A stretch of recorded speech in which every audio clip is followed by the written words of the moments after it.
साल 25 जून को संविधान हत्या दिवस मनाएंगे? देखिए, देश के संविधान को जिस तरह से कांग्रेस के लोगों ने और कांग्रेस गठबंधन के लोगों ने पूरी तरह से तार तार किया, संविधान के विचारधारा को समाप्त करने का प्रयास किया, उसकी एक तरह से हत्या है।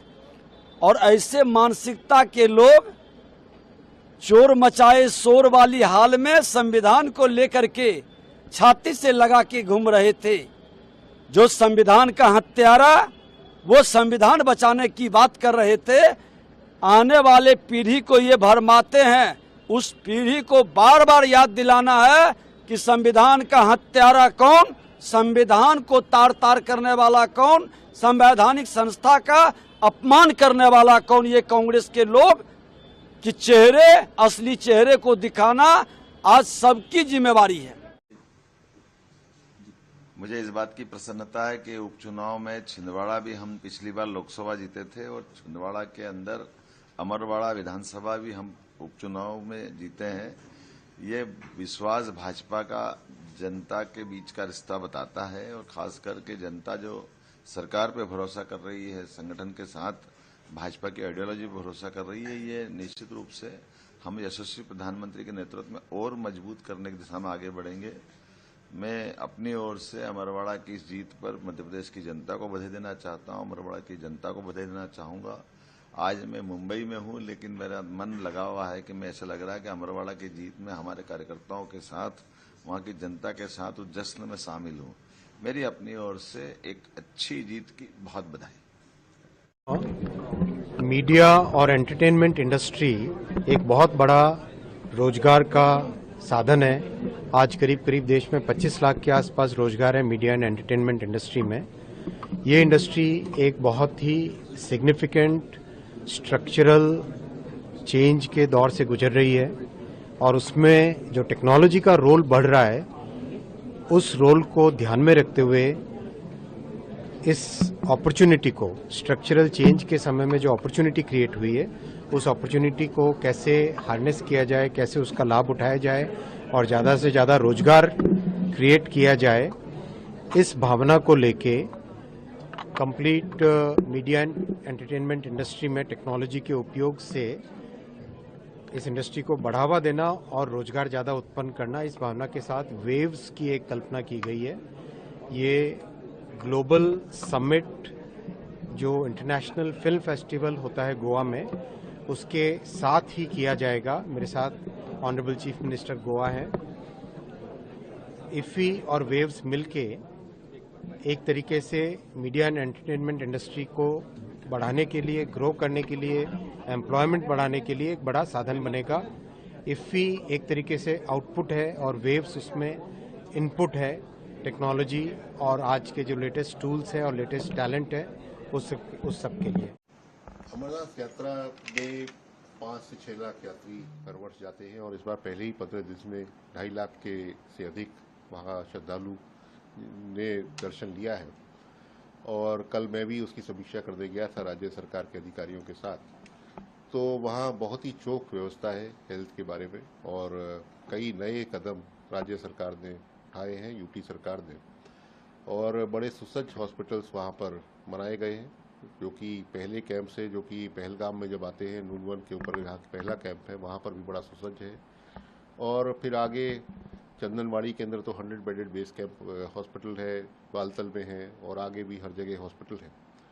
अब केंद्र सरकार की तरफ से, क्योंकि यहाँ पर लगभग 1200 से 1300 डॉक्टर्स, पैरामेडिक्स, नर्सेज ये सब लगने थे और ये किसी भी राज्य के लिए अपने आप से उसको उपलब्ध कराना नामुमकिन है, तो हमारे यहाँ से पहले राज्य सरकार के साथ इस पर कोऑर्डिनेशन की बैठकें की जाती हैं और एक शेड्यूल बनाया जाता है कि कौन से डॉक्टर कहाँ कहाँ से उपलब्ध किए जाएंगे। तो लगभग 250 के आसपास डॉक्टर्स केंद्र सरकार ने उपलब्ध कराए हैं अपने हॉस्पिटल से, अपने एम्स से और बाकी जगह से। और राज्य सरकारों ने भी अपने, जो विविध राज्य सरकार है, मेरे को भी कल वहाँ मध्य प्रदेश के भोपाल, इंदौर, यूपी, दिल्ली, जगह जगह के डॉक्टर्स वहाँ पर उनसे मुलाकात हुई और ये लोग वहाँ 20-20 दिन की रोटेशनल ड्यूटी में, तो ऐसे टोटल 3 बैचेस के अंदर रहते हैं और पूरी तरह से सेवा भाव से कार्य कर रहे हैं, क्योंकि वहाँ पर अब हाइट के ऊपर रहना आसान नहीं है।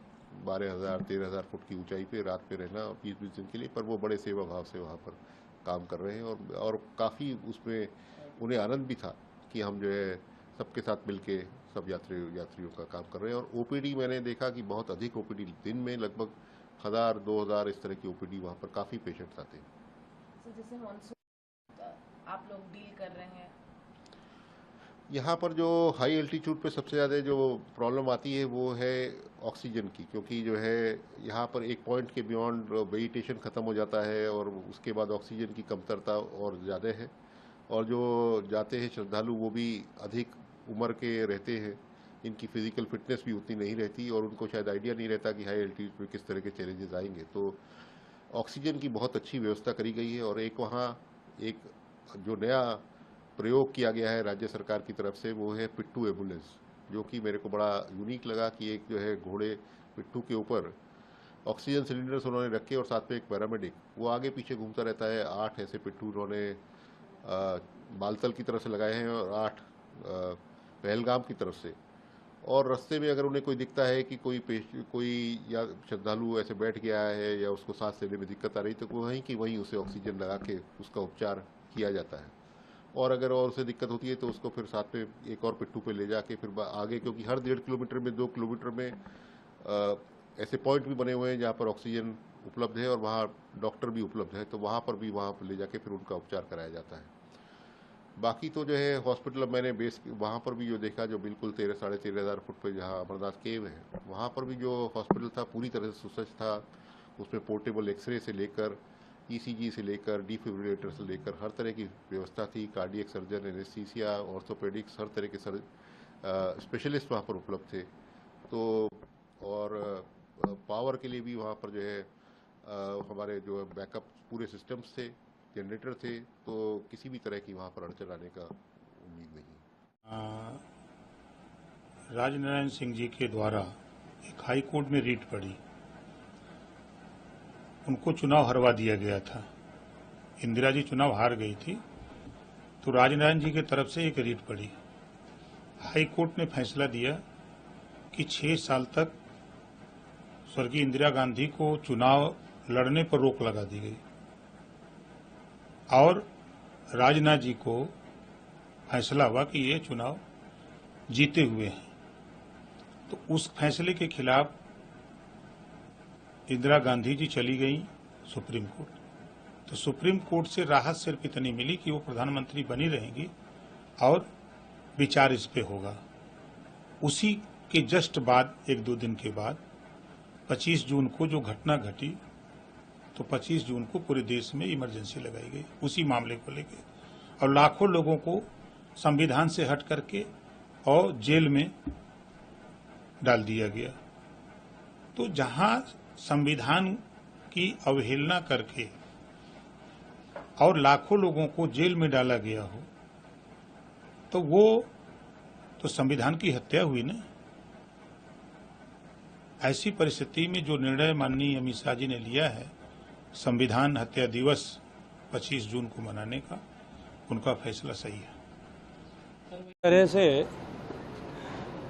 संविधान को दबाया और कुचला कांग्रेस के शासन के समय में किया गया, और उन लोगों ने जिन्होंने संविधान को तार-तार करने का काम देश में किया था, देश की सारी लोकतांत्रिक संस्थाओं का दमन करने का काम किया था, वो आज संविधान की किताब हाथ में लहरा करके संविधान की रक्षा के संकल्प दोहराते हुए दिखाई दे रहे हैं। देश 1975 की उस त्रासदी को भूला नहीं है, और वो त्रासदी देश को निरंतर नित्य याद रखने की आवश्यकता है। देशवासियों को याद करने की आवश्यकता है कि कभी कोई निरंकुश सत्ता इस तरह से संविधान का हनन और दमन न कर सके। इसलिए देश उसे याद रखे और आने वाली पीढ़ियां भी संविधान के साथ खिलवाड़ करने की क्या जो है परिणाम हो सकते हैं, क्या दुरूह परिणाम हो सकते हैं, क्या बुरे परिणाम हो सकते हैं, इनको देश याद रखे। इसके लिए संविधान हत्या दिवस घोषित किया गया है। और जिन लोगों ने संविधान की हत्या की निश्चित रूप से जो उत्तरदायित्व थे, उस पार्टी के लोगों के पेट में दर्द होना स्वाभाविक है। सबक सिखाया जो रिसेंट चुनाव में कि दल बदल की राजनीति नहीं चलेगी। देखिए, निश्चित तौर से ये जनता का फरमान है कि जो उन्होंने मत 2022 के आम चुनावों में दिया था, उसका रिस्पेक्ट भारतीय जनता पार्टी ने नहीं किया। और जिस तरीके से देश के हर कोने में ये चुनी हुई सरकारों को गिराने का प्रयास करते हैं, उसको ये हिमाचल में भी लागू करने का असफल प्रयास कर रहे थे। मगर हिमाचल की जनता पढ़ी लिखी है और हिमाचल की जनता ने पीछे लोकसभा में जिस तरीके से अलग मैंडेट के साथ आगे बढ़े, मगर इस बारी उन्होंने बिल्कुल साफ तरीके से कांग्रेस पार्टी को मैंडेट दिया है। ये इस चीज को दर्शाता है कि दल बदलने की राजनीति को प्रदेश के अंदर पूरी तरीके से नकारा गया है और प्रदेश सरकार को मजबूत किया गया है, कांग्रेस पार्टी को मजबूत किया गया है और हम अपना कार्यकाल पूरा भी करेंगे और अगले चुनावों में भी कांग्रेस पार्टी का अच्छा प्रदर्शन प्रदेश के अंदर रहेगा। देखिए, आम आदमी पार्टी को एक वरदान मिला है कि जो भी आम आदमी पार्टी को धोखा देगा, उसको जनता बुरी तरीके से चुनाव में हराएगी, राजनीति उसकी खत्म हो जाएगी। एक नहीं, अनेक उदाहरण उठा के देख लीजिए आप। कोई तो मुख्यमंत्री बनने बीजेपी में चला गया था, अपनी सीट नहीं बचा पाया। तो इसलिए इतिहास उठा के देख लीजिए, जो भी आम आदमी पार्टी छोड़ के बीजेपी में गया, उसकी राजनीति खत्म हो गई। रिंकू गए, चुनाव हार गए। ये शीतल गया, ये भी चुनाव हार गया। तो इसलिए आम आदमी पार्टी एक परिवार है। सब लोग साथ में रहिए, मिलजुल कर रहिए, संकट के समय में एक साथ रहिए। बड़ी से बड़ी लड़ाई हम लोग जीतेंगे। तो इसलिए ये जो चुनाव हुआ था, ये बीजेपी ज्वाइन करने की वजह से हुआ था। पंजाब के मुख्यमंत्री ने पूरी मेहनत की वहां रह के अपने मंत्रियों विधायकों के साथ, एक एक कार्यकर्ता लगा, भगवंत मान जी लगे। तो सारे लोगों ने मेहनत करके वहां की सीट जिताई और ये बड़ी जीत है। 38,000 वोटों से जो जीत हुई है, ये कोई छोटी जीत नहीं है। इसलिए पंजाब के मुख्यमंत्री को, एक एक कार्यकर्ता को, आम आदमी पार्टी को मैं हृदय से इस बड़ी जीत के लिए बधाई देना चाहता हूं और अपने कार्यकर्ताओं को और अपने साथी विधायकों, सांसदों, मंत्रियों को एक ही संदेश देना चाहता हूं। संकट का वक्त है, मिलजुल कर रहिए, सारी लड़ाइयां हम लोग जीतेंगे, बड़ी से हो बड़ी लड़ाइयां हम लोग जीतेंगे। कांग्रेस एवं राहुल गांधी द्वारा एक होटल की कंपनी, मतलब होटल के अंदर ये वैकेंसी थी और हजारों लोग पहुंचे, वो दावा बिल्कुल गलत है। मैं आपसे एवं सभी चैनल से विनती करता हूं, ये फेक दावों को सही तौर से जांच करनी चाहिए। ये ना ही कोई होटल की वैकेंसी और होटल का इंटरव्यू था, ये केमिकल कंपनी की वैकेंसी थी और उनका इंटरव्यू था। केमिकल कंपनी की वैकेंसी में साफ तौर पे अखबार में जो एड दी गई है, उसमें एक्सपीरियंस 6 साल एवं 10 साल के एक्सपीरियंस लोगों की मांग की गई है। भरूच, दहेज एवं अंकलेश्वर, ये देश में सबसे ज्यादा जॉब देने वाला क्षेत्र है। अगर आप पिछले 1 महीने के अखबार निकालोगे तो अनेक कंपनियों द्वारा एड दी गई होगी कि उनको ये प्रकार के लोगों की जरूरत है और इसी प्रकार से लोग वहां पे जाते हैं। कुल कितने लोग वहां गए थे, एक चैनल द्वारा तो लाखों लोग वहां पहुंचे। वो जिले की, वो इकाई की जनसंख्या भी लाखों में नहीं है। खास तौर पे ये एक एजेंडा है, एजेंडा चलाया जा रहा है। ये एजेंडा का पर्दाफाश किया जाएगा आज शाम को ही। संपूर्ण माहिती देने वाले हैं, कितने लोग वहां पे आए थे, कितने लोगों ने इंटरव्यू दिया, वो कौन सी कंपनी में काम कर रहे हैं, वो कितना पगार प्राप्त कर रहे हैं, वो डिटेल्ड स्टडी आज शाम को दी जाएगी। मेरी आपसे भी विनती है कि कोई पॉलिटिकल पार्टी द्वारा सीधा झूठ फैलाया जाए कि होटल में इतने लोगों की जरूरत थी और होटल में नौकरी करने के लिए लोग इतने आ गए। सही तौर पे जमीन पे उसकी जांच होनी चाहिए कि सही में वो होटल की वैकेंसी थी या केमिकल की वैकेंसी थी। जब उनको पता ही नहीं है क्या है क्या नहीं है, सीधा झूठ फैलाया जाए, सीधा मेरे गुजरात के नागरिकों पे इस प्रकार का आरोप लगाया जाए। गुजरात को बदनाम करने के लिए ये लोग ने कभी कोई मौका नहीं छोड़ा है। सीधा सा आज शाम को संपूर्ण माहिती दी जाएगी। वो माहिती पे आप सभी लोग उसकी जांच कर पाओगे और वो जांच से आपको पता चलेगा कि किस प्रकार से ये लोग झूठ फैलाए जा रहे हैं। देखिए, हिमाचल की जनता ने हमें 40 सीटें दी थी। 2022 के चुनाव में 40 सीटें दी थी। हमें 40 सीटों पर हमें दोबारा से जनता ने चुनाव जिताकर भेजा कि आपकी 40 सीटें, ये जनता ने तय किया। पर जिस प्रकार की राजनीतिक खरीदो फरोख्त हिमाचल की राजनीति में हुई है, उसका जवाब जनता ने दिया है। और ये सही संदेश भी है कि भविष्य में कोई भी राजनीतिक दल है इस प्रकार की खरीदो फरोख्त करने की हिम्मत नहीं करेगा, क्योंकि जनता हिमाचल की बड़ी जागरूक है और जागरूक मतदाता ने आज अपना फैसला सुनाया है। और 3 जो आज़ाद विधायक थे इनको इस्तीफा देने की जरूरत नहीं थी, जिसमें से आज 2 चुनाव हार रहे हैं, एक पर हम थोड़े वोटों से पीछे चल रहे हैं। लेकिन मेरा मानना है कि इन 3 विधायकों को इस्तीफा क्यों दिया? ये तो आज़ाद विधायक थे, कांग्रेस पार्टी काम नहीं करती, भारतीय जनता पार्टी के साथ चले जाते, लेकिन जनता ने इनको भी सबक सिखाया। यही जनता की जीत है। जो देहरा में 5 चुनाव में लगभग 25 सालों बाद कांग्रेस जीती है, क्या 18 महीने की जो सुखविंदर सिंह सुक्खू की सरकार है उसको मैंडेट मिला? देखिए, देहरा उपचुनाव में मैंने अपनी सरकार की साख भी दांव पर लगाई थी और 25 साल से कांग्रेस पार्टी वहाँ चुनाव नहीं जीत पा रही थी। और जब कोई मुख्यमंत्री अपने परिवार के किसी सदस्य को चुनाव लड़ाता है तो उसकी साख पूरी दांव पर होती है। भारतीय जनता पार्टी ने पूरा जोर लगाया, पर मैं देहरा की जनता का भी धन्यवाद करना चाहता हूं कि उन्होंने अपने विवेक का परिचय दिया और निश्चित तौर पर वहां एक अच्छी जीत कमलेश ठाकुर जी की हुई है। मैं उनको भी बहुत बहुत शुभकामनाएं देना चाहता हूँ। 25th will be observed as Samvidhana Divas, and in reply to this, Congress has given that another headline grabbing it. See, they are only bothered about headline. They are not bothered about Samvidhan, Constitution, and they are not bothered about the safeguarding of the Constitution and democracy. See, are they defending emergency still? I will ask Mr. Jairam Ramesh, who has tweeted like this. Are you going to defend emergency even today? You tell us. You tell the country. And in future, it should not happen like this. With this intention, Samvidhan Hatya Divas is announced, and that they should respect it, they should welcome it. And what they are talking about 4th June. What is your number? 98, 99. Our number is 240. What was your number in 2004? 138. Ours was 145. Ours was 138. You are just 7 ahead.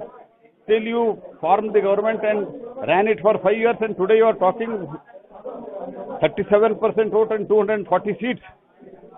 Utter nonsense. ये आप जानते हैं कि जून में एक घटना घटित हुई थी बर्गर किंग में, रजौरी गार्डन में, जिसमें एक शख्स की निर्मम हत्या कर दी गई थी। 2 लोग उस बर्गर किंग में घुसकर उन्होंने गोलियां चलाकर उस आदमी को मारा था। इसकी इन्वेस्टिगेशन में दिल्ली पुलिस लगी हुई थी और क्राइम ब्रांच को भी टास्क किया हुआ था। क्राइम ब्रांच की सारी टीमें इस पर काम कर रही थी और एक एनडीआर की टीम जो हमारी अमित गोयल जिसके डीसीपी हैं और उमेश बर्तवाल, उनको स्पेसिफिक सूचना कल मिली कि 3 जो एक्यूज्ड हैं, 3 क्रिमिनल्स जो गैंगस्टर्स हैं, वो इस तरफ दिल्ली की तरफ आएंगे और दिल्ली में एक वारदात को अंजाम देंगे। इस इन्फॉर्मेशन को शेयर किया गया हरियाणा पुलिस के साथ और सोनीपत की एसटीएफ की टीम के साथ मिलकर हम लोगों ने इनको सोनीपत में खरकोदा के पास इंटरसेप्ट किया। जब चैलेंज किया तो उधर से फायरिंग शुरू हो गई। फायरिंग में हमारे लोगों को भी गोली लगी, बुलेट प्रूफ जैकेट पे लगी, एक आध हमारा आदमी ऑफिस स्टाफ इंजर्ड भी है। और जवाबी फायरिंग में हम लोगों ने जब फायर किया तो ये तीनों बदमाश जो थे वो ढेर हो गए।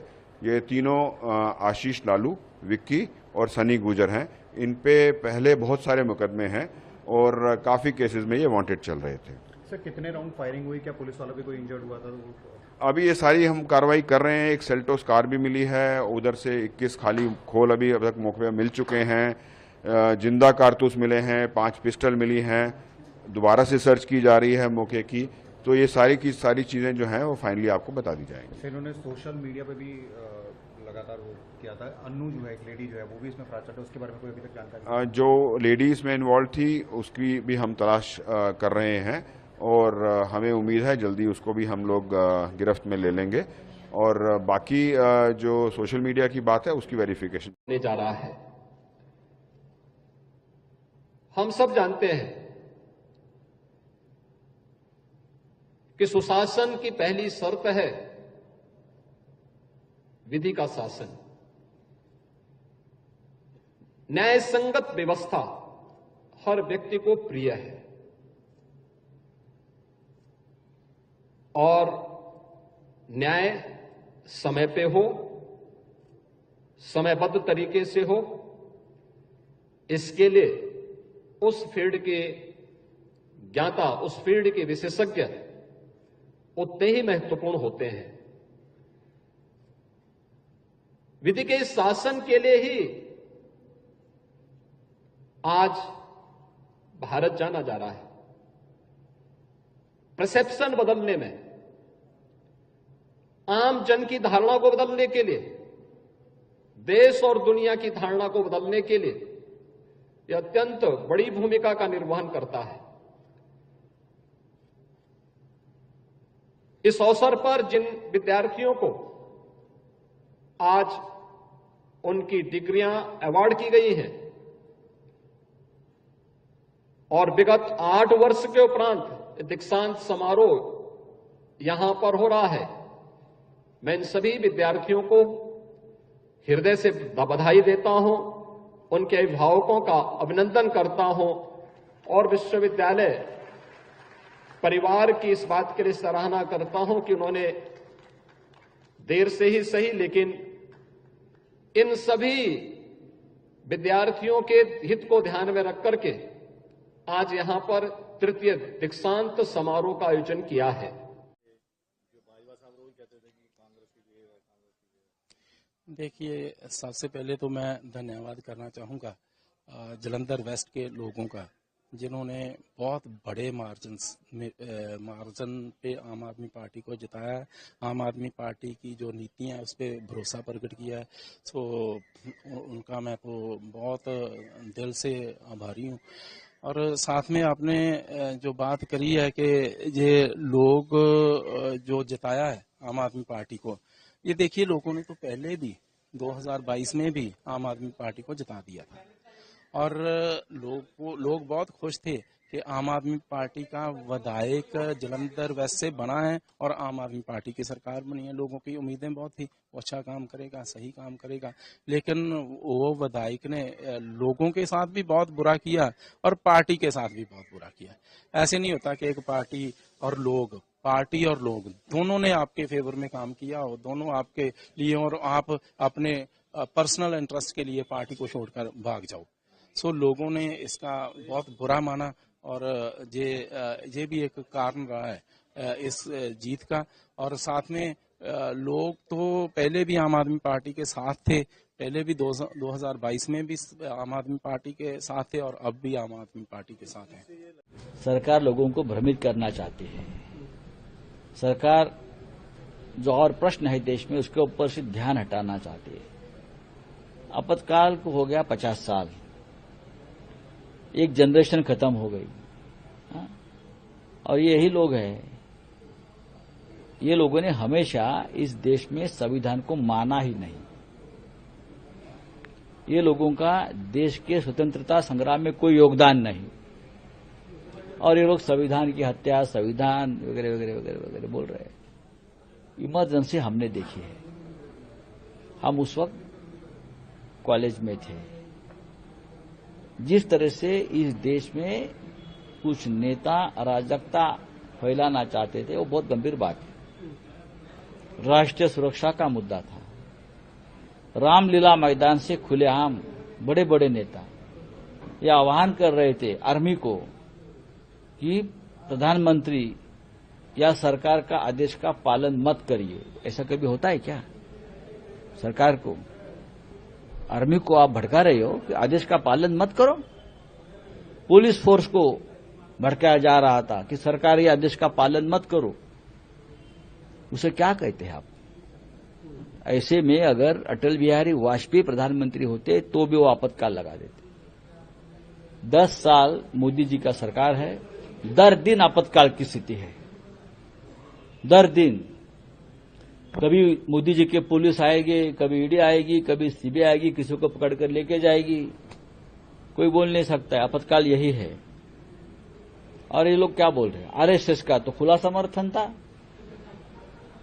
आरएसएस प्रमुख थे बाला साहेब देवरस। आप रिकॉर्ड चेक कर लीजिए, आप रिकॉर्ड चेक करें। हिंदू हृदय सम्राट बाला साहेब ठाकरे जी, ये नकली शिवसेना को आप कंधे पे लेकर घूम रहे हो ना, इतना शिंदे वाली। और बाला साहेब ठाकरे के नाम पर मोदी जी भी वोट मांग रहे थे महाराष्ट्र में आकर। बाला साहेब ठाकरे ऐसे नेता थे उस वक्त। ये शिवसेना प्रमुख बाला साहेब ठाकरे जी ने आपातकाल का खुला समर्थन किया था, सपोर्ट। इंदिरा जी को खुला समर्थन किया था।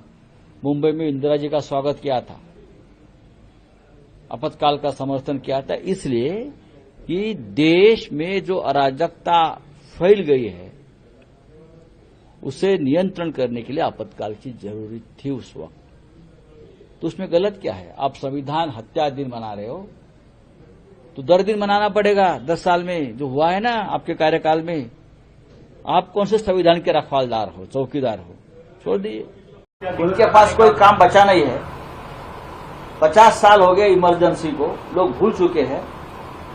इमरजेंसी आपातकाल क्यों लगाया गया?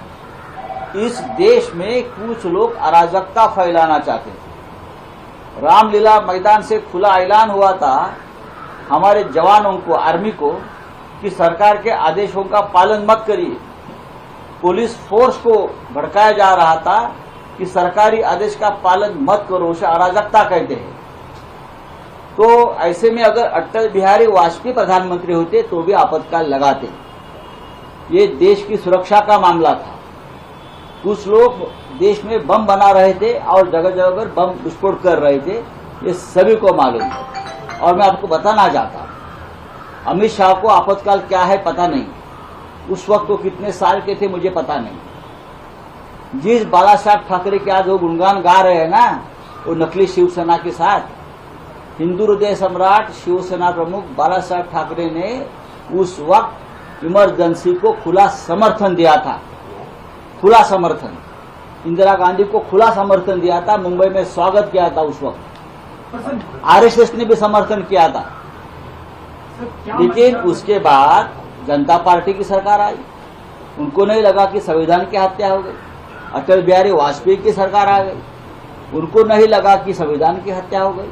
चंद्रशेखर प्रधानमंत्री बन गए, उनको नहीं लगा संविधान की हत्या हो गई। ये कौन है टिकोजी राव? पर सर क्या मंशा लगती है इस तरह के दिन साझा करने के लिए? क्योंकि उनके पास कोई काम नहीं है, ये लोगों को गुमराह करना चाहते हैं। उनके पास बहुमत नहीं है, लोगों ने उसको नकारा है, लोगों ने उसको हराया है। तो क्या बोल रहे ये लोग? उनका दिमाग ठिकाने नहीं है। आपने कहा कि मोदी कार्यकाल का हर दिन संविधान हत्या। डेफिनेटली आपातकाल की अगर बात करें तो 10 साल का हर दिन संविधान की हत्या के लिए माना जाएगा।